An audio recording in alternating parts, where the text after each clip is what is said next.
La Bible en un an, le 24 septembre. Le livre d'Amos, chapitre 7, verset 1 au chapitre 9, verset 15. Le livre des psaumes, chapitre 68, verset 1 à 19. Le livre des proverbes, chapitre 24, verset 5 à 7. L'épître de Paul aux Éphésiens, chapitre 4, verset 17 à 32.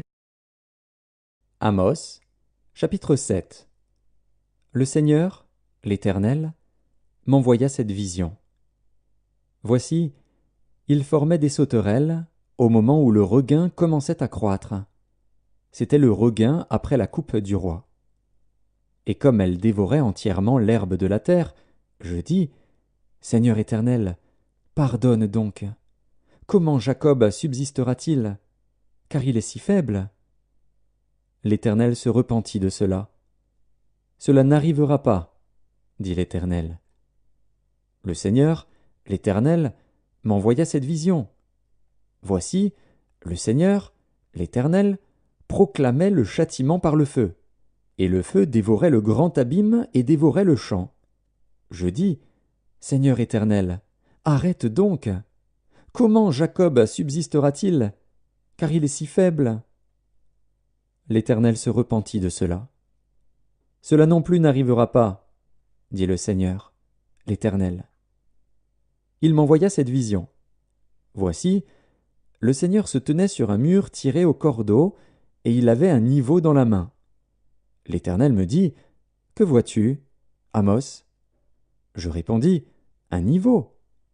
Et le Seigneur dit, je mettrai le niveau au milieu de mon peuple d'Israël, je ne lui pardonnerai plus. Les hauts lieux d'Isaac seront ravagés, les sanctuaires d'Israël seront détruits, et je me lèverai contre la maison de Jéroboam avec l'épée. Alors Amatsia, prêtre de Béthel, fit dire à Jéroboam, roi d'Israël, Amos conspire contre toi au milieu de la maison d'Israël. Le pays ne peut supporter toutes ces paroles. Car voici ce que dit Amos. Jéroboam mourra par l'épée, et Israël sera emmené captif loin de son pays. Et Amatsia dit à Amos, Homme à vision, va-t'en, fuis dans le pays de Juda. Mange-y ton pain, et là tu prophétiseras. Mais ne continue pas à prophétiser à Béthel, car c'est un sanctuaire du roi, et c'est une maison royale. Amos répondit à Amatsia, Je ne suis ni prophète, ni fils de prophète, mais je suis berger, et je cultive des sycomores. L'Éternel m'a pris derrière le troupeau, et l'Éternel m'a dit, Va, prophétise à mon peuple d'Israël. Écoute maintenant la parole de l'Éternel, toi qui dis, Ne prophétise pas contre Israël, et ne parle pas contre la maison d'Isaac.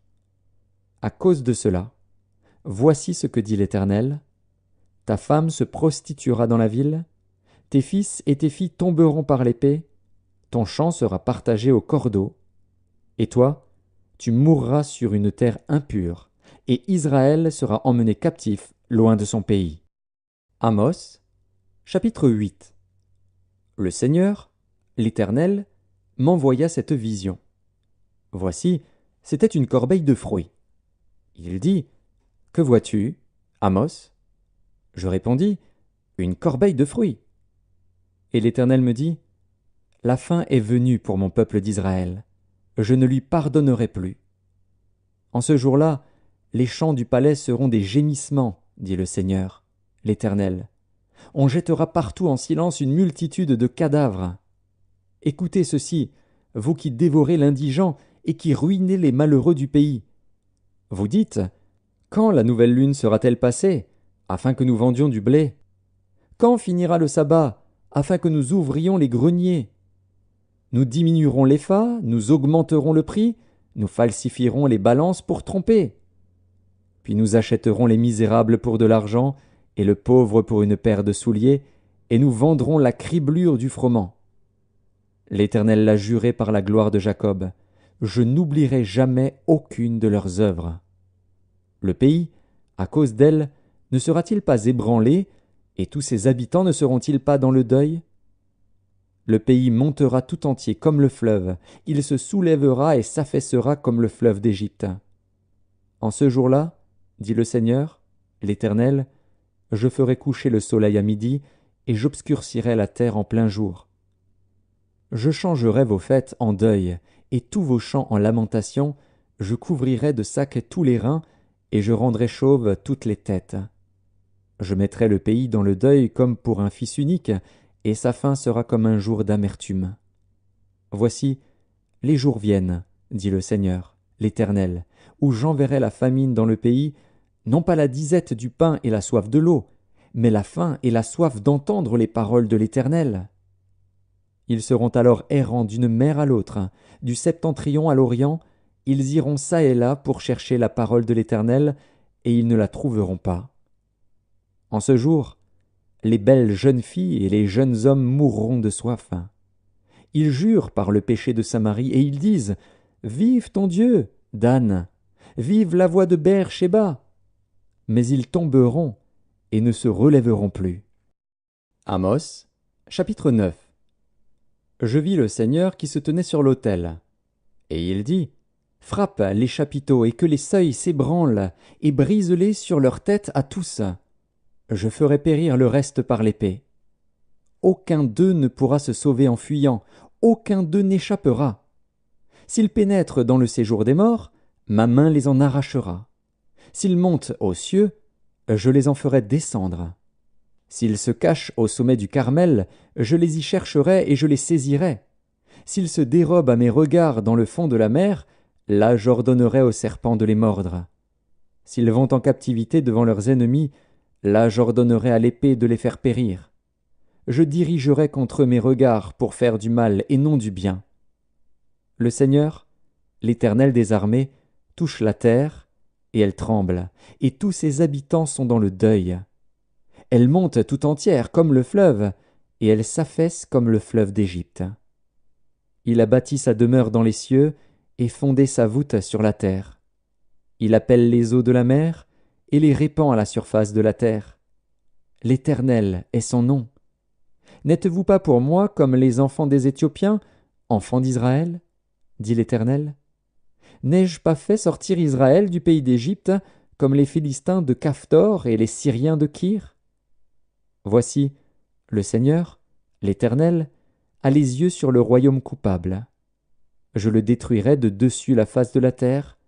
Toutefois je ne détruirai pas entièrement la maison de Jacob, dit l'Éternel. Car voici, je donnerai mes ordres, et je secouerai la maison d'Israël parmi toutes les nations, comme on secoue avec le crible, sans qu'il tombe à terre un seul grain. Tous les pécheurs de mon peuple mourront par l'épée, ceux qui disent « Le malheur n'approchera pas, ne nous atteindra pas ». En ce temps-là, je relèverai de sa chute la maison de David, j'en réparerai les brèches, j'en redresserai les ruines, et je la rebâtirai comme elle était autrefois, afin qu'il possède le reste d'Édom et toutes les nations sur lesquelles mon nom a été invoqué, dit l'Éternel, qui accomplira ces choses. Voici, les jours viennent, dit l'Éternel, où le laboureur suivra de près le moissonneur, et celui qui foule le raisin, celui qui répand la semence, où le moût ruissellera des montagnes et coulera de toutes les collines. Je ramènerai les captifs de mon peuple d'Israël. Ils rebâtiront les villes dévastées et les habiteront, ils planteront des vignes et en boiront le vin, ils établiront des jardins et en mangeront les fruits.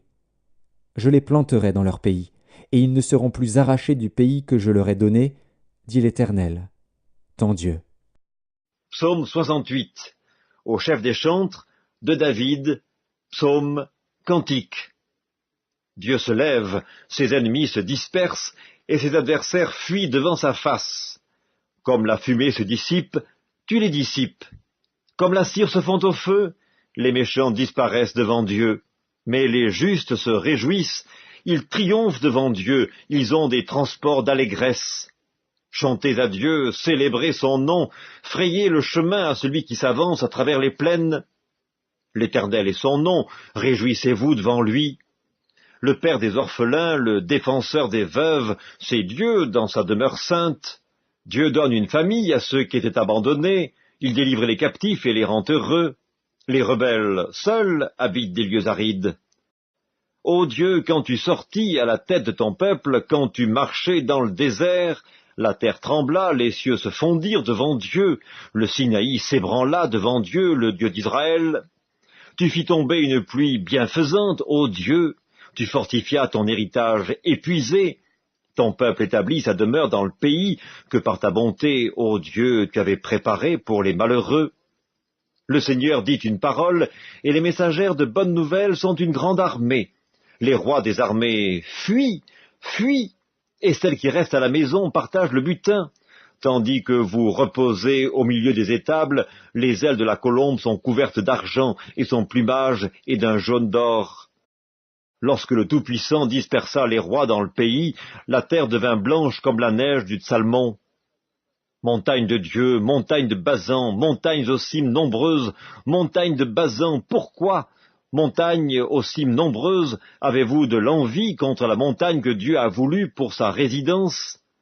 L'Éternel n'en fera pas moins sa demeure à perpétuité. Les chars de l'Éternel se comptent par 20 000, par milliers et par milliers. Le Seigneur est au milieu d'eux, le Sinaï est dans le sanctuaire. Tu es monté dans les hauteurs, tu as emmené des captifs, tu as pris en don des hommes. Les rebelles habiteront aussi près de l'Éternel Dieu. Livre des Proverbes, chapitre 24. Un homme sage est plein de force, et celui qui a de la science affermit sa vigueur. Car tu feras la guerre avec prudence, et le salut est dans le grand nombre des conseillers. La sagesse est trop élevée pour l'insensé, il n'ouvrira pas la bouche à la porte. Épître de Paul aux Éphésiens, chapitre 4. Voici donc ce que je dis, et ce que je déclare dans le Seigneur. C'est que vous ne devez plus marcher comme les païens, qui marchent selon la vanité de leurs pensées. Ils ont l'intelligence obscurcie. Ils sont étrangers à la vie de Dieu, à cause de l'ignorance qui est en eux, à cause de l'endurcissement de leur cœur. Ayant perdu tout sentiment, ils se sont livrés à la dissolution, pour commettre toute espèce d'impureté, jointe à la cupidité. Mais vous, ce n'est pas ainsi que vous avez appris Christ. Si du moins vous l'avez entendu, et si, conformément à la vérité qui est en Jésus, c'est en lui, que vous avez été instruits à vous dépouiller, eu égard à votre vie passée, du vieil homme qui se corrompt par les convoitises trompeuses, à être renouvelé dans l'esprit de votre intelligence, et à revêtir l'homme nouveau, créé selon Dieu, dans une justice et une sainteté que produit la vérité. C'est pourquoi renoncez aux mensonges, et que chacun de vous parle selon la vérité à son prochain, car nous sommes membres les uns des autres. Si vous vous mettez en colère, ne péchez point, que le soleil ne se couche pas sur votre colère, et ne donnez pas accès au diable. Que celui qui dérobait ne dérobe plus, mais plutôt qu'il travaille, en faisant de ses mains ce qui est bien, pour avoir de quoi donner à celui qui est dans le besoin. Qu'il ne sorte de votre bouche aucune parole mauvaise, mais, s'il y a lieu, quelques bonnes paroles qui servent à l'édification et communiquent une grâce à ceux qui l'entendent. N'attristez pas le Saint-Esprit de Dieu, par lequel vous avez été scellés pour le jour de la rédemption. Que toute amertume, toute animosité, toute colère, toute clameur, toute calomnie et toute espèce de méchanceté disparaissent du milieu de vous. Soyez bons les uns envers les autres, compatissants, vous pardonnant réciproquement, comme Dieu vous a pardonné en Christ.